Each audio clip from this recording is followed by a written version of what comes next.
Hey, you're listening to the She Did That podcast, where we highlight women of color who embody leadership, empowerment, and commitment to their community through entrepreneurship and social action.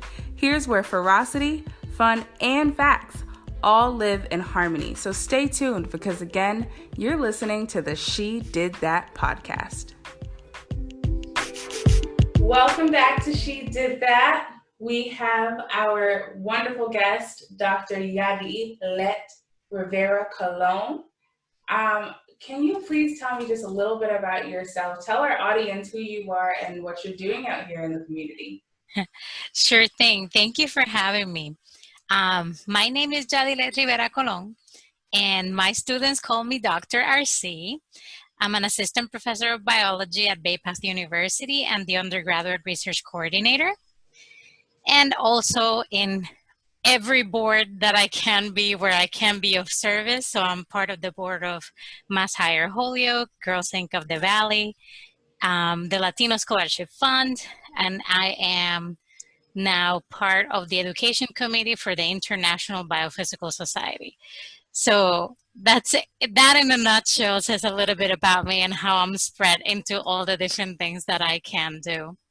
Oh, that's so awesome. So clearly a very strong proponent for higher education, for STEM, for young women, specifically of color, who are out here who want to learn any of those things, which is awesome. How did you get into that? How did you find your place in between nonprofit and STEM? Well, I always wanted, even as a young student, I always wanted to make a change in the way that science education happened, specifically providing access to all people to science education.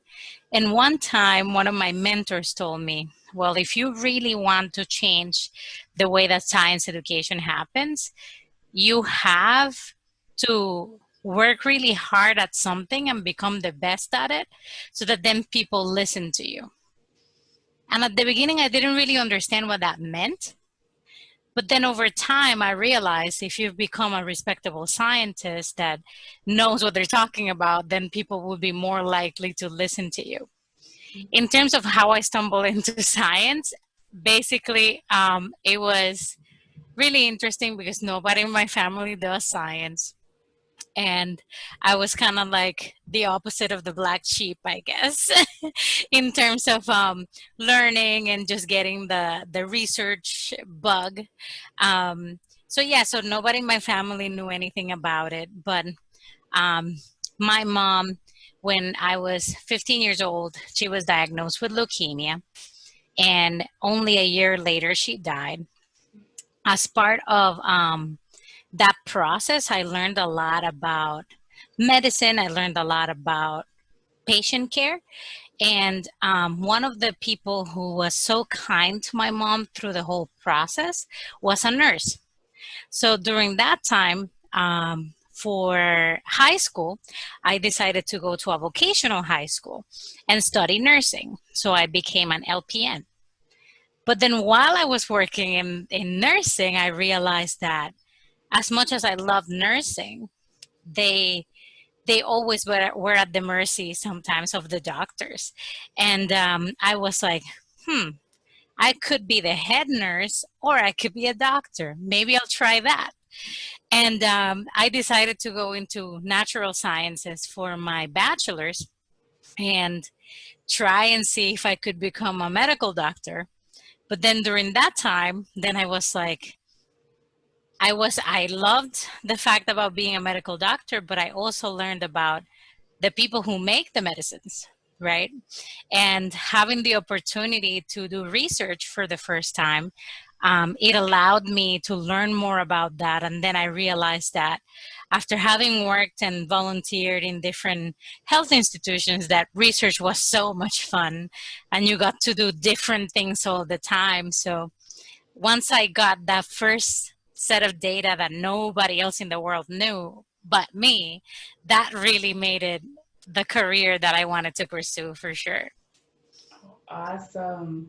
So that is how you got into the STEM field. That's what inspired you to like branch into sciences. Now, is your doctor, the doctor title is not because it's not a MD title. You're not a Right. medical doctor.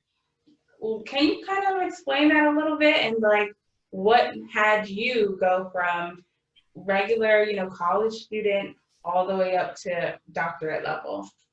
Yeah, so now during my career, thinking about that advice that I got about being very good at something, I realized that I really enjoyed the that perspective about healthcare, but I also liked biochemistry a lot. So being able to design new drugs to study the way that our body works and it does chemistry, that really was the thing that intrigued me the most. And as part of my education, I got to do research on diseases that normally pharmaceutical companies don't pursue because the population who has the disease is so small. They're called orphan diseases. And because of that, it was like what I was one of the people working on something that was gonna maybe help out 1,000 people in the world, but they also needed a chance and they also needed somebody to be looking out for them and checking out about their diseases and being able to learn. So that's how I ended up switching from actually medical care to more, about the research and being able to develop things that could help other people. In the process, though, as I was learning, I got introduced to training undergraduate students as a graduate student myself. And most students, at least in my lab, turned down that opportunity because it was a lot of responsibility and it took a lot of time. But I loved it. Actually, all the papers that I've ever published, except for the first one, I have published with undergrads. And I believe that young scientists can and have a lot of potential and they can do great research. And it has been amazing. Like I have been able to train others. And in that training, I learned a lot about how to make science understandable for people who doesn't know as much as you do. And over time, and now more than ever, I believe that science communication is something that is really important and that should be taught earlier on. So that's why, as part of being able to do outreach, I bring my students with me and I teach them how to communicate with younger students. So they're still excited. They still want to learn a lot, but they don't know as much as the undergrads do. And it is a challenge that I put in front of them. These women from Bay Path, they always raise up to the challenge and exceed the expectations, to be honest. And then it's great because then I train them and then I just watch them go and make sure that I document everything to let the world know about what they're doing because they're too humble to ever say anything about themselves. Mhm.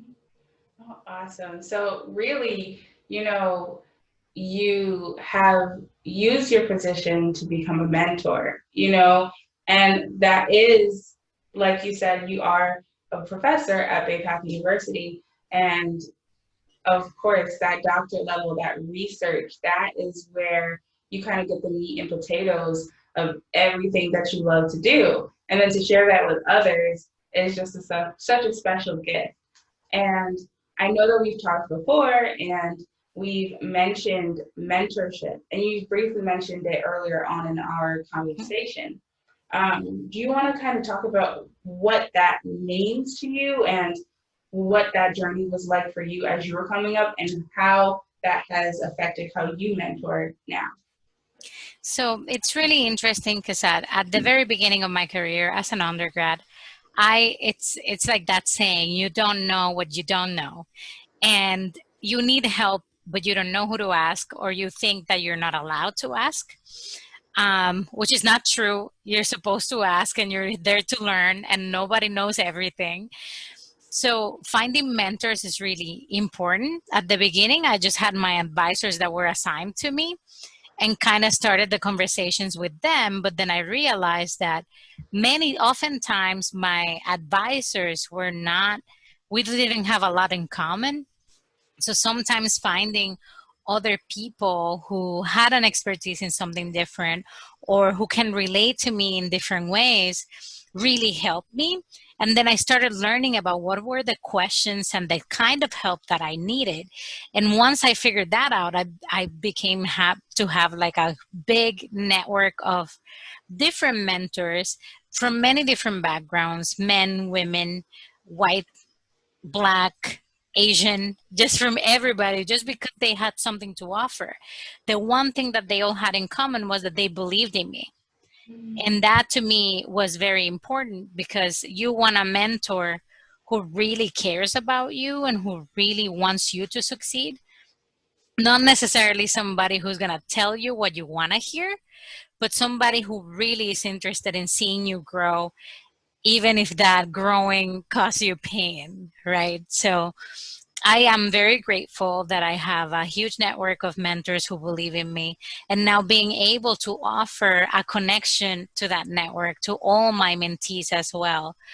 Being exposed to so many different type of mentors made me realize the type of mentor I wanted to be.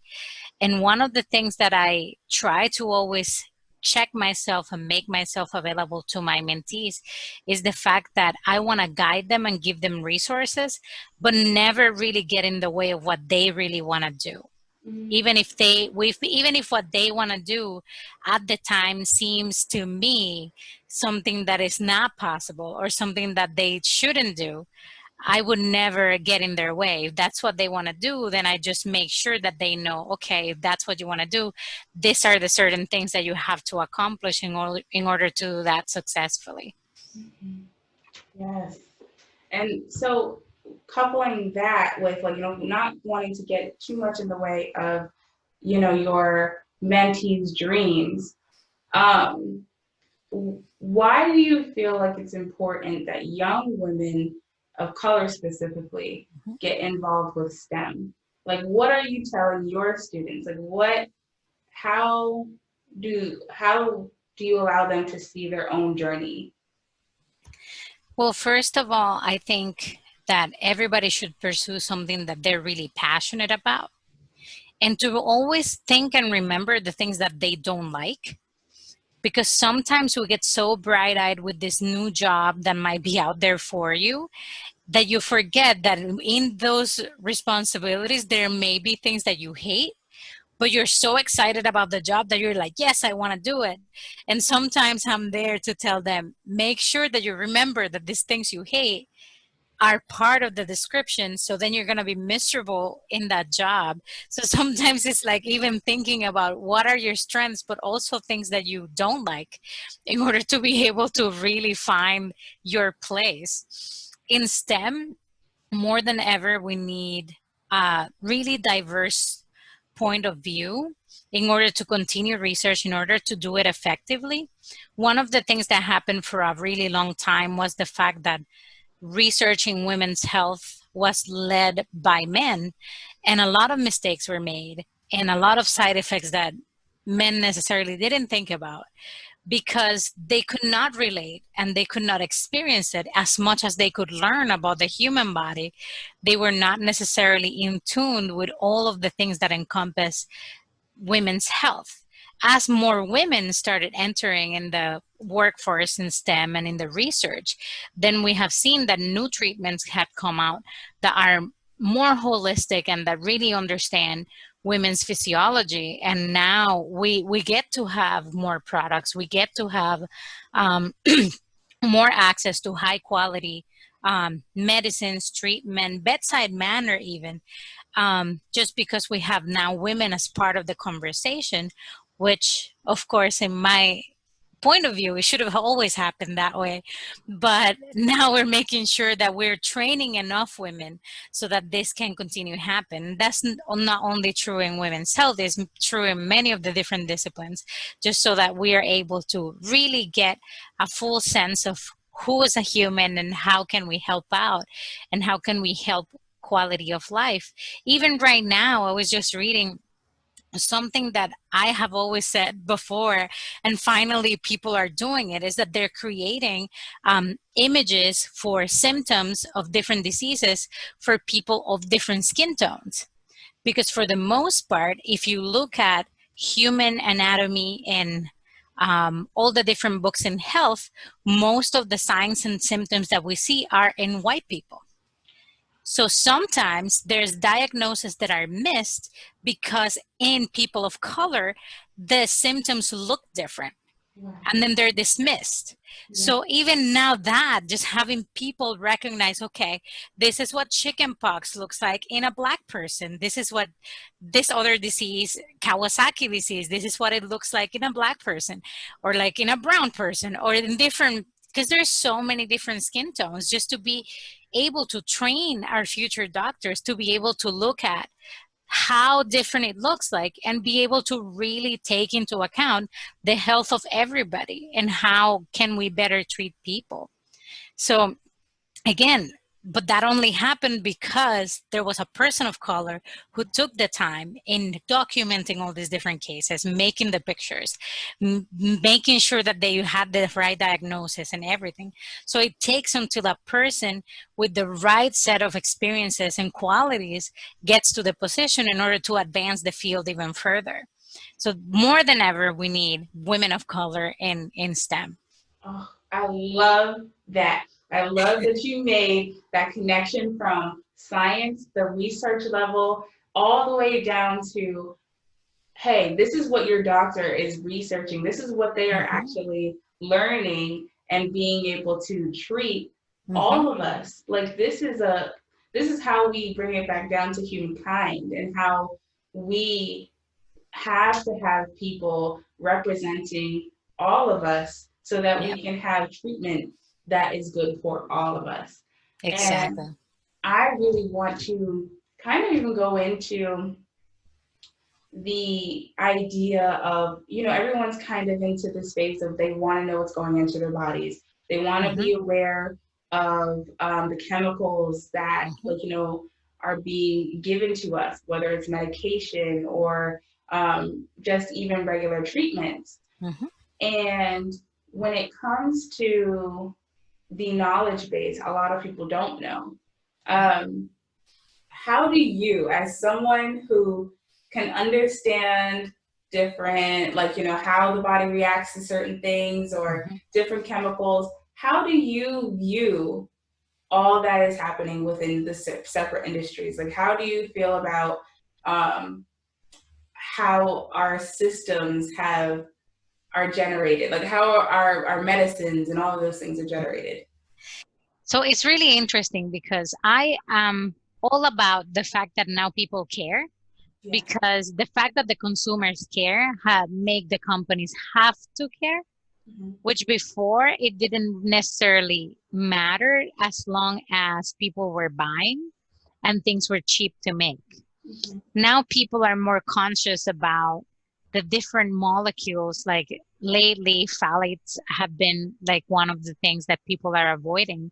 Sulfur in your shampoos and different things like that. But it is because there were scientists that told us this is bad for you. And the regulation by the Food and Drug Administration, the FDA, in the US is very strict with certain things.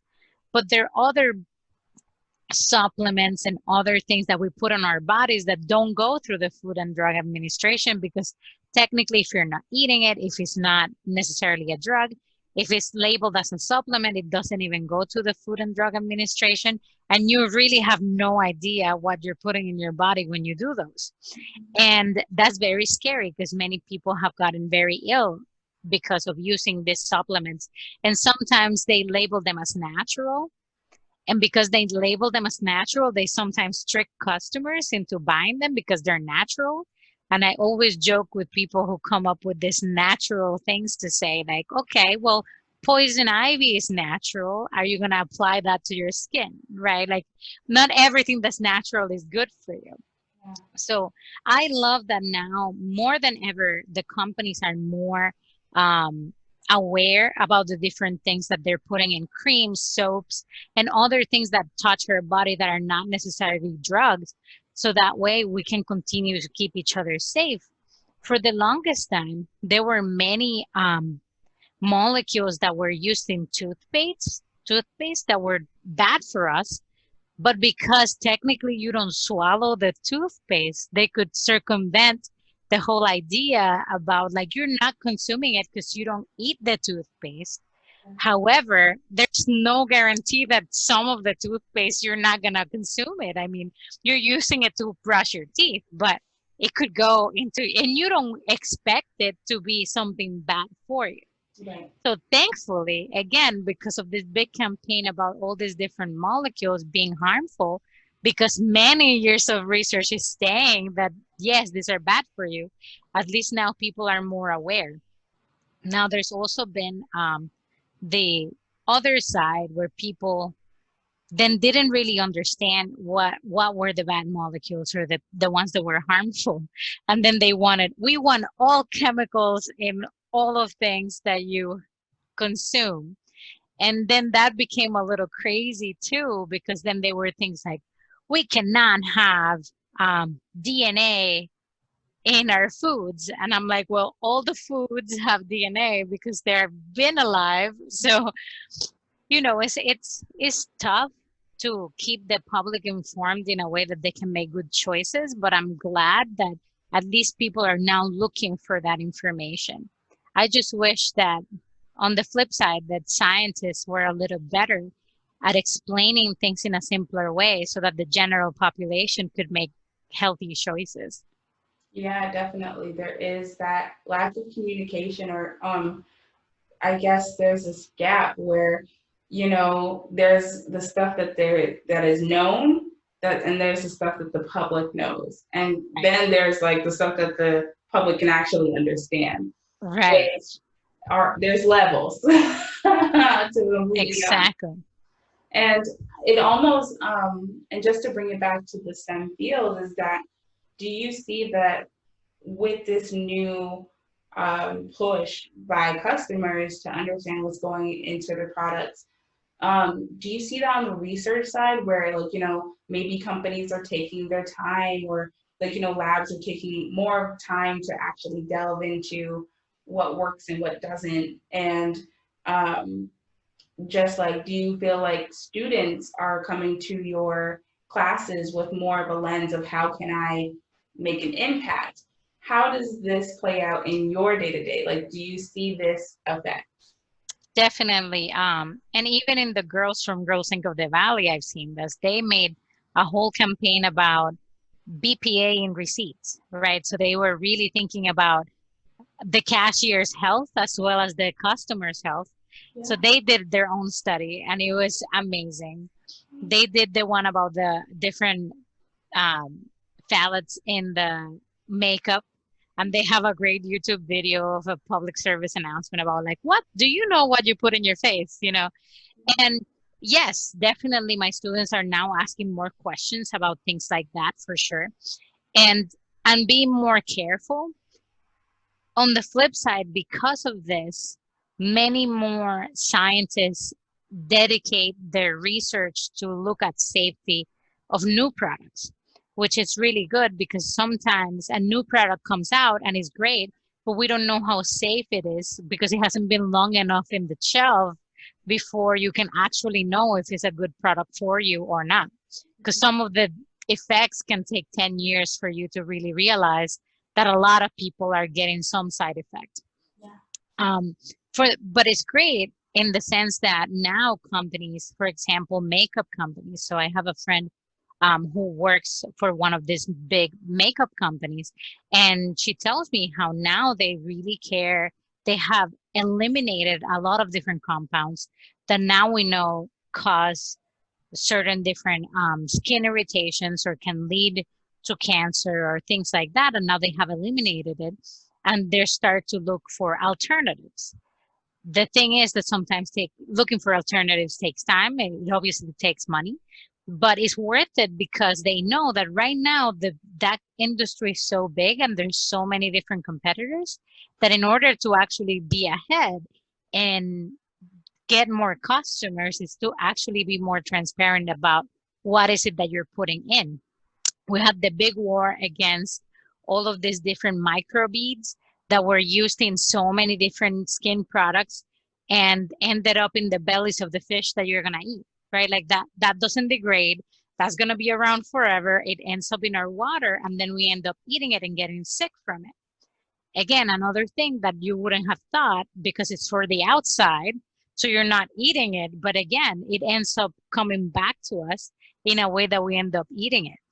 And now people, the different companies started using walnut shells, for example, and other alternatives that are natural, biodegradable, that are not going to hurt us in the long run. So it's definitely changed the way that industries run, and it's definitely made more strict to the FDA to then protect and make sure that our products and our drugs in general are safer. Oh, awesome.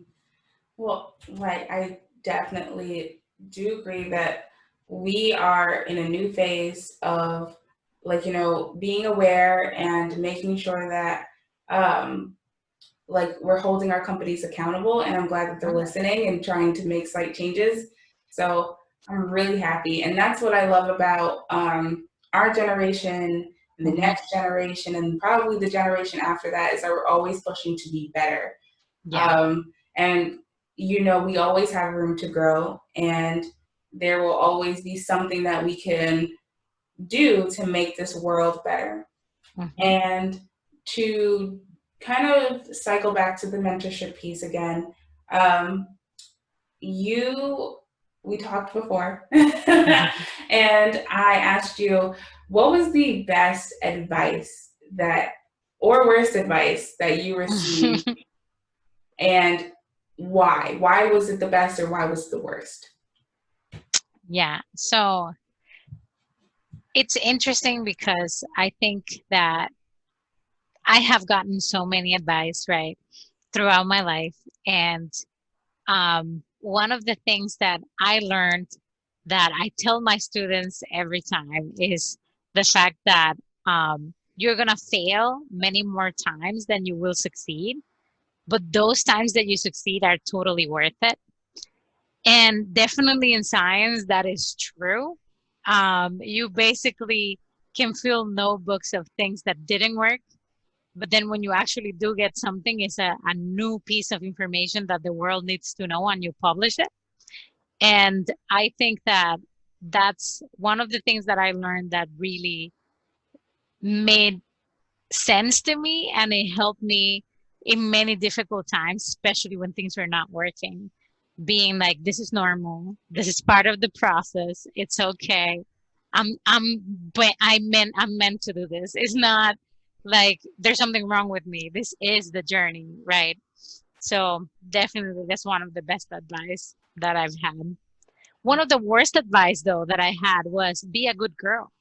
So one time I had a professor that um, was basically saying that I had to choose between being a good girl and being a hard worker. And I was like, what? And this was because as a graduate student, I was doing outreach.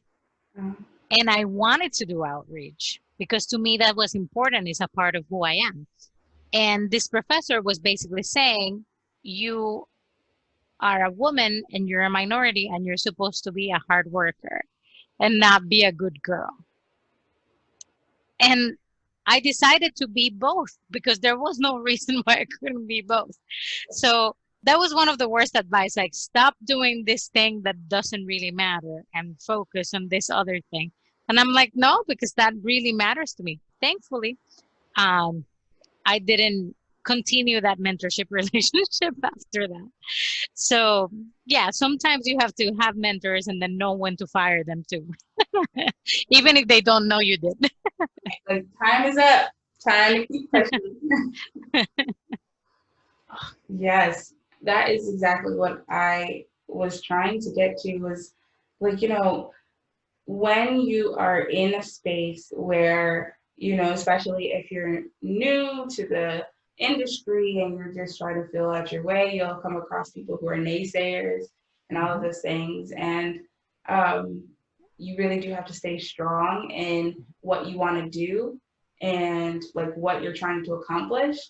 And this idea that you can't be one thing and another is beyond me. You know, like you always have to have this just straight view of exactly what you want to do, and there's no other things. Like if you're going to be a singer, you're going to be a singer. You can't act, you can't dance, you're going to be a singer. No, if you want to be a triple threat, be a triple threat. You know, people will relate to whatever they relate to, and it's really about your happiness and how you go about Yeah. it. And there was nothing wrong with being a good person. No. Like why is that have to be a choice? I can be a hard worker and still do other things. Like it was very crazy to me, and I'm happy that it came at a time that I was able to really see past it and see like, okay, this is just a person who doesn't connect with me, rather than actually taking the advice and stop doing something that I truly love just because somebody who I admire and who was an authority told me to do so. So I'm happy that I already had that opinion formed of who I was before this happens. That's why it's so important that we use our words wisely as mentors for our mentees. Yes, definitely. And even when you're a mentee receiving words, you know, words do weigh heavily, but don't let them define you. Like you are who defines you. So Yes. let me just see here. So we just have a little bit more time, and I just Okay. want to see if there's anything else that you'd like to say, either to young women out there who want to be in the STEM field, but you know are intimidated by it, or you know are affected by the stigmas around it. What do you have to say to them? I would say one of the first things that I would like to say is the fact that don't let anybody tell you what your timeline is. Everybody has their own pace. And if you decide that you want to be a pharmacist and it's too late compared to what people do, don't let that fool you. All those timelines are made up by people. They're not real. You can do everything you want. It's just a matter of is it a passion of you? Is it something that you want to accomplish?